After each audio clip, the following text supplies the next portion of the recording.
तर आजच्या अंगारकी चतुर्थीनिमित्त पद्मालय देवस्थान इथे भाविकांनी गणरायाच्या दर्शनासाठी गर्दी केली। डाव्या आणि उजव्या सोंडेचा गणपती एकाच मंदिरामध्ये इथे आहे।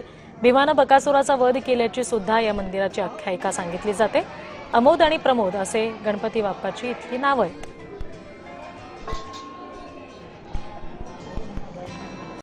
आमचे प्रतिनिधी जुगल पाटील या संदर्भात आपल्याला आणखी तपशील देत आहेत, बघूया।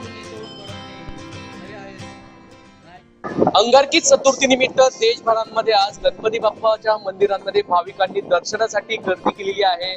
जळगावातील एरुंडल येथील डाव्या आणि उजव्या सोंडेचे गणपती एकाच व्यासपीठावर विराजमान असून आपण बघू शकता की डाव्या आणि उजव्या सोंडेचे गणपती एकाच व्यासपीठावर विराजमान आहे। यासाठी दर्शनासाठी भाविकांनी मोठी गर्दी केलेली आहे। आमच्या सोबत या संदर्भातली बातचीत करण्यासाठी मंदिराचे पुजारी आहेत गणेश लंबोदर वैद्य महाराज। आम्ही त्यांच्याकडून जाणून घेणार आहोत। महाराज काय सांगणार, दर्शनासाठी भाविकांनी गर्दी केली?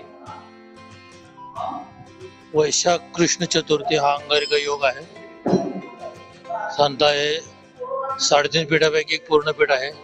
या ठिकाणी एकाच पीठावरती 2 गणपती, एक उजव्या आणि डाव्या सोंडेचे आहे। मनाची इच्छा पूर्ण करणारे असे श्री गणपती बाप्पा आहेत। त्यासाठी ते लोक श्रींच्या दर्शनासाठी लांबून लांबून आलेले आहेत। अशा प्रकारे गणपती बाप्पाचं दर्शन घेऊन लोक सुखा समाधाने आनंदाने जात आहेत। उजव्या आणि डावे 2 गणपती आहेत जे स्वयंभू गणपती आहेत, जे तळ्यातून आलेले गणपती आहेत। म्हणून या ठिकाणी पद्मालय असं त्यांनी कमळ बरोबर आणलेले म्हणून पद्म अधिकालय असं संस्कृत नाव पडले। भीमकुंडाचं देखील वैशिष्ट्य आहे, काय सांगाल? भीमकुंड एक चक्रनगरी एरंडोल असल्यामुळे बकासुराचं एक त्यांनी हे करून दिलेलं होतं किंवा करार केला होता, तू गावात येऊन न जाता आम्ही तुला एक गाडाभरांना माणूस देतो। त्याप्रमाणे भीमाची ड्युटी लागली। भीमाने स्वतः इथे आलं, ते रेडे सोडून दिले, स्वतः त्यांनी तो भात खाल्ला। तो भात कितका खाल्ला की त्याला ते ताण लागले। ताण लागल्यामुळे त्याने ते घुमकळे मारले आणि आधाच्या पोटी तो पाणी प्याला आणि त्याला ते ओमिट झाले, उलटी झालेली।